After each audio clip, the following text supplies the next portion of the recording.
Welcome back. Turn 41. Lots of stuff going on. So here, um, who's that? Let's just go ahead and look. The lower throne, that's Banderlog. So this puts Banderlog up to 2, 3, 4, plus another 2 or so out of the requisite 9. Got the Solar Ram. That's this guy here. Generates 100 gold each month, as well as a fire gem. Very happy to have him. Some crossbreeding. Raven Feast. So turned, I think, 3 air gems into 11 death gems. Man from the Heavens is up. So that gives me a chance of free gems for dudes that are preaching. Found a magic site, the Garden of Frozen Flowers. That's water gems. And then not too many blood slaves this time around. I do need to... This is something that I'm kind of learning about Blood Nations, is really like how much hunting in a province is too much. So right now, I've only got 1 blood hunter in each province where I'm hunting. So one guy here, well, the guy that's here is, he was dropping them off. This guy's moving out, etc. But 1 hunter per province, and I definitely should be adding more hunters to individual provinces. Just going to need to kind of find the balance there. I'm still pretty low on Astral Pearls, so I'm going to need... and the reason that matters is for Floating Eyes. I'm also low on Nature Gems, so I can't just swap to Wolves. But fortunately, Man from the Heavens should help with both of those. Battles, so fought Pangaea here in Arcadis. I've got my crew, some kitties, some sacreds, spiders in the middle, reavers up top, and then these chimeras, some of whom are starving, but these chimeras in the back. This Moloch is in the fight too, and he's got a smallish number of maenads, and then all of his hands, or not necessarily all of them, but several hands. So we meet up, we start wrecking some pans. I guess we can slow it down a little. He's throwing random medications. The birds come in. Unfortunately, they're not aligned the best necessarily, so their fire breath hurts each other. Like, this chimera got burned by his brother for 4 damage. The pans do not have regeneration, and they hit decently hard, so they're able to smack around some of these chimeras who have low defense skill and low protection.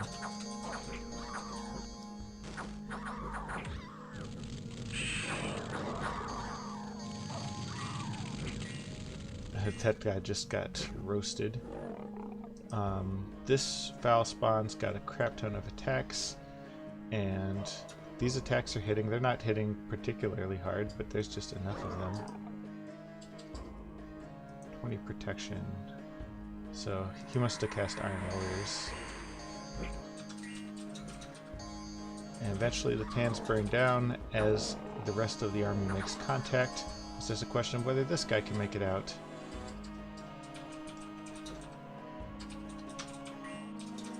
And he can. He got mine burned a little on his way out, but he made it off the battlefield. So the result was I lost half my chimeras, which again, those were from crossbreeding. But I took out everything but 1 pan, so overall very successful. I even got this lion pelt while I was at it.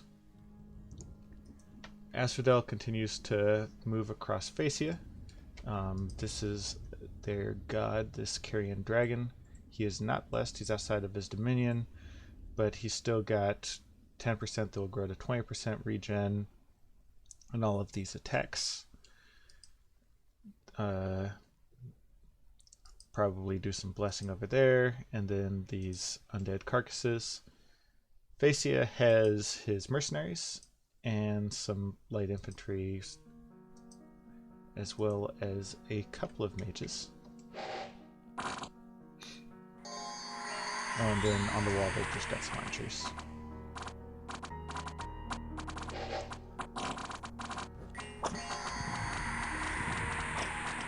So these mercenary axemen are kind of holding the wall, but the entanglement is not helping them. So now this guy has minus 75% defense from his entanglement. Soul Vortex is in effect. And this dragon can't actually fly, can he? He cannot. But he'll just walk in and drain all of these mercenaries while they fail to get any damage to actually stick to him. He has not cast invulnerability on himself. He is decaying, but he's got 3,500 years of age to go, so he's not particularly concerned about that.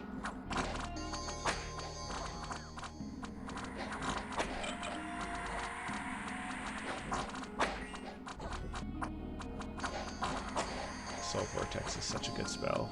Although in this case he's also vortexing his own dudes, who do have regeneration, so they do not care as much.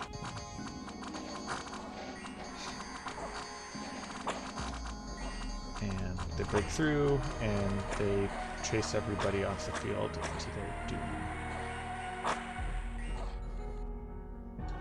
So the result of that was one Black Dryad died and one Black Centaur died, but it was a complete wipeout for Facia.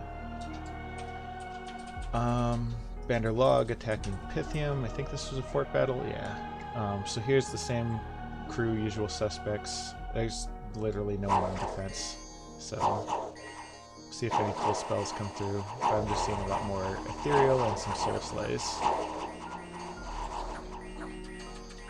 And so that is the end of that. That is this fort right here.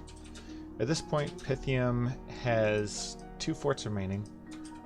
Well, I guess this fort will fall this turn, so 3 forts remaining. Obviously, Pythium is on their way out, but we'll see if they can get anything resembling a victory against these Bandar Log forces.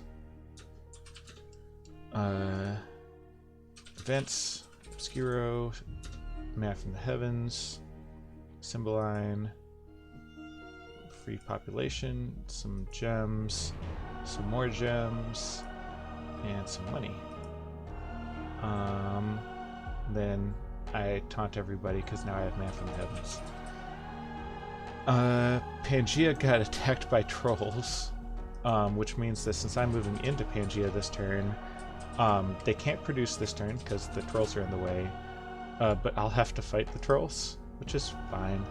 I'll probably suffer some casualties. They hit hard and they have regeneration, but I'll definitely prevail. It's just a question of who I have left to actually besiege Pangaea and what my game plan is going to be for that.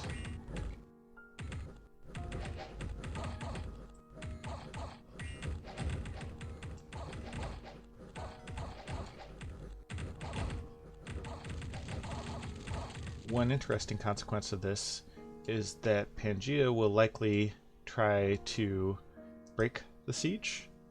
And when they do, well, they'll run into me. And so we'll see what they try to break the siege with. I know that they have an immobile that's going to be pretty tough to deal with, just because immobiles always have high protection, and I want to say that his has some nasty abilities too. Regardless, I'm moving in to fight it. I guess the question is just if there's any sort of redeployment that might make this more successful. It's a Dracoline, that's different from a Chimera.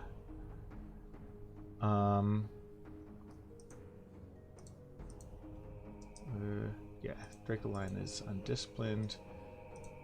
You are not. Where's my blue lions? You can join up with them, and you guys can join up with them. So the whole crew is moving in here. Syllable of Death. If they don't pass 2 magic resistance rolls, they die and are also exhausted.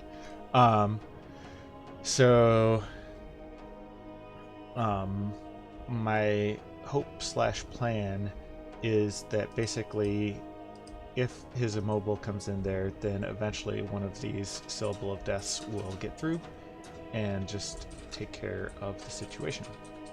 We'll see how well that works, but it seems like a decent try. I thought I had a bitch mother here. Yeah, she's still got some skeletons, or some blood slaves, but she's just summoning a bunch of skeletons.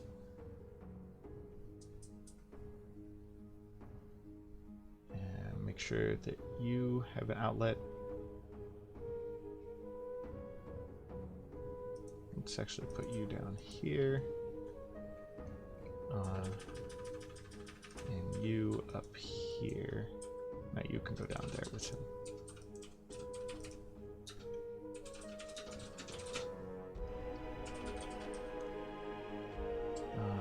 Yeah, so this is the other fire guy, and he can just go here. Right. I think that does it for now. Hopefully I'll have Pangaea under my control within a turn or two. The last thing that I wanted to mention is Facia and Asphodel are fighting each other. Asphodel, of course, is the heavy favorite since they have a lot more land. Vanderlog is wrapping up Pythium, and so I expect the way for this ultimately to resolve is that there'll be 3 nations left. Myself, Asphodel, and Vanderlog. And I want to talk Asphodel into joining forces with me versus Vanderlog. I think that that's something that should be a straightforward sell. But that's going to be the big question, is if I can convince them that that is the right thing for us to do. Because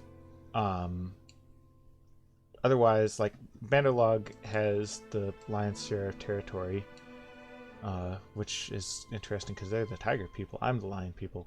But they've got the lion's share of territory, especially once they finish eating Pythium, which means that if the 2 of them ally to eat me, then Vanderlog just wins. So I'm going to have to make that case to Asphodel.